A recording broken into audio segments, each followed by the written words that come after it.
જય શ્રી કૃષ્ણ, જય માં મોગલ, હરણ મહાદેવ. કેમ છો બધા? મજામાં જશો? નવા બ્લોગમાં તમારું હાર્દિક સ્વાગત છે. તો ભાઈ આજનો બ્લોગ કંઈક અલગ જ રહેવાનો છે. આપણા વડીલ બનાવવાના છે અડદિયો, કેમ કે આપણે અડદિયાની તૈયારી 2-3 દિવસથી કરતા હતા પણ મુહૂર્ત નહોતું આવતું. આજ ફાઇનલી અમારા અડદિયાનું મુહૂર્ત આવી ગયું છે. તો हमारे मीनाक्षी दीदी बना रहे हैं अड़दिया. खजूर पाक तो मैं 2 વાર મસ્ત બનાવીને ખાઈ લીધો, મેથી પાકે ખાઈ લીધો, પછી અડદિયો નો રહી જવો પડે. ઓહ, તો મેં તમને ત્યારે કીધું તો આપણે વડીલ આવશે ત્યારે બનાવશું, પણ વડીલના જવાનો સમય થયો ત્યારે આપણે અડદિયો બનાવવાનું મુહૂર્ત આવ્યું. એટલે આજ ફાઇનલી આપણે બને છે અડદિયો, અને તો આપણા વડીલ બનાવે છે. અને ચાલો, જય ગો માતા. અને અત્યારે વાગી ગયા છે બપોરના 3:04. આપણે 3 વાગે અડદિયાનું સ્ટાર્ટિંગ કર્યું હતું બનાવવાનું. હિરલબેન હતા ને હિરલબેન ગયા હતા ગૌશાળાએ, અને આપણે જો સરસ મજાનો મતલબ મસ્ત અડદનો લોટ શેકીને લઈ લીધો છે. અને હવે આપણે એના માટે ચાસણી બનાવવાની છે. એટલે બધો સામાન અહીંયા રેડી કરી નાખ્યો છે. આપણે ઘરની ગાયના દૂધમાંથી બનાવ્યો છે માવો, કાજુ બદામ, સામે ગુંદર છે, અને બીજો મસાલો છે ને આપણે આ વર્ષે એવું કર્યું છે કે રેડીમેડ મસાલો લાવ્યા છીએ. અને અડદિયામાં સીધો નાખી દો. મતલબ દર વખતે મમ્મી પેપરમેન્ટના મૂળિયા અને એવું બધું ખાંડીને નાખીએ, પણ આ વખતે આપણે રેડીમેડ લાવ્યા છે. અને બસ હવે આપણે અત્યારે બનાવવાનું કામકાજ ચાલુ છે ને. હવે આપણે ચલો, તો અત્યારે આપણે છે ને હવે ખાંડની ચાસણી લેવાની છે. તો ખાંડ લઈ લીધી છે, અને હવે આપણે કરવાની છે ચાસણી. તમને ખબર છે ને કેમ થયું? હું છું કે ફટાફટ પાથરવો પડે. એ કાંઈ ધીમે ધીમે તમારે તો કામ પતે જ નહીં, તો કાંઈ પૂરું ન થાય. મેં હું તા કાંઈ બોલી ધીમે ધીમે કરવાનું. ધીમે ધીમે કરવાનું નહીં, કાંઈ વિડીયો ન ઉતરે પછી ન ઉતરે તો અહીંયા આકડા ફાકડા થાવ કાંઈ ન ભેગું થાય. કેમ ન થાય? ન જ થાય ને. એમ કેમ થાય? એવું જ થાય. શું થાય? આગળ એક આ છૂટો તવી તો આવશે મોટા ઉપર. તો અત્યારે ભાઈ જો સાહણી તૈયાર થઈ રહી છે, અને કેટલી બાકી?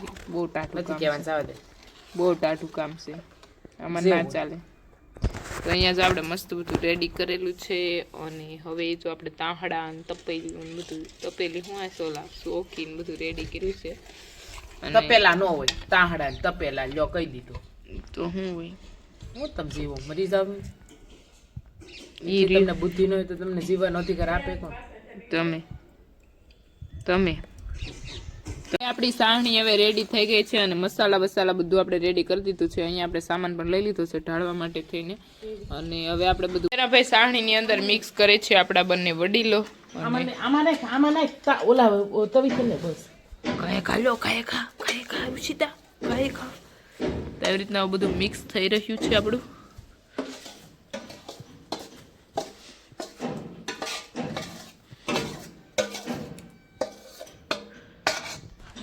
તો હવે જાય છે એની અંદર કાજુ બદામ,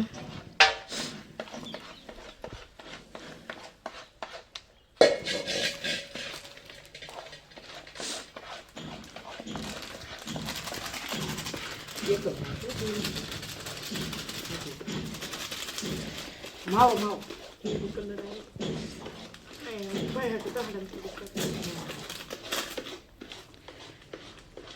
તો ભાઈ 2 પ્રકારના અડદિયા બનાવશે. એક બનાવશે ગુંદર વાળો, એક બનાવશે ગુંદર વગરનો.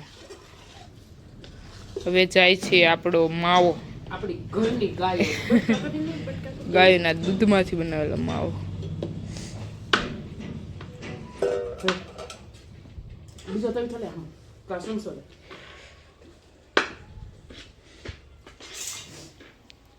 કાંઈ કા મેશ કરો, મેશ.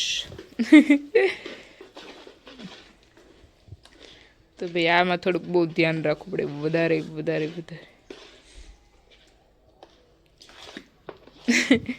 માવો મેશ કરવાનો તો અઘરો પડી જાય એમ ભાઈ. એવું છે?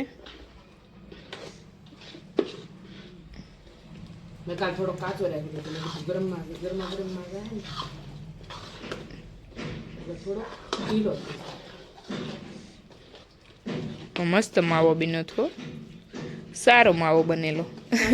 અમને સારું જ આવડે. સારી મહેનત હોય તો સારું જ બને ને. અમે આખી રાત હાથ કર્યો તો સારું જ બન્યું. તો સારો માવો બનેલો હતો. ઉલ્લે ભેંટા તો અભી તાહડી में जा रहा है अड़दिया. બે હાથે તું પકડી શકીશ? પકડી શકીશ. વાસણનું ક્યાંક પકડવાનું દે. ઓલ પણ ક્યાં ગયું? આલે तो अभी जा रहा है ताहड़ी में अड़दिया। बस बस हाँ बस बस ऊपर ऊपर अब जाएगा उसमें गुंदर। नाखी बता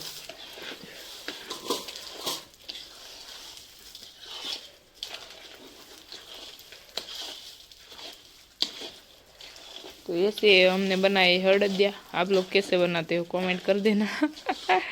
अच्छू के नहीं मोटा बेन अच्छू के नहीं। બે જગ્યાએ આપણા મેશ થાય છે મસ્ત મસ્ત અડદિયા। અને ચાલો ભાઈ બધા મસ્ત આપણા અડદિયા ખાવા માટે। એવી રીતના ભાઈ કંઈક આપણા અડદિયા મસ્ત રેડી થઈ ગયા છે અને બંને બેનો બધા તાહડામાં ઢાળી રહ્યા છે। અને રુચિ જઈ તો ફૂલે ફૂલ જાડા બટકા નહીં રુચિ ડબલ શોખીનું કામ એક ઓલામાં। અને અહીંયા જો આવડું આપણે આમને મૂકી દીધું ને ઘી જો ઉપર નીકળી ગયું સાખું। તો આવી રીતના કંઈક બે બેનું કરે છે મસ્ત મેશ। અને ચાલો બધા મસ્ત મસ્ત અડદિયા ખાવા નહીં મોટા બેન।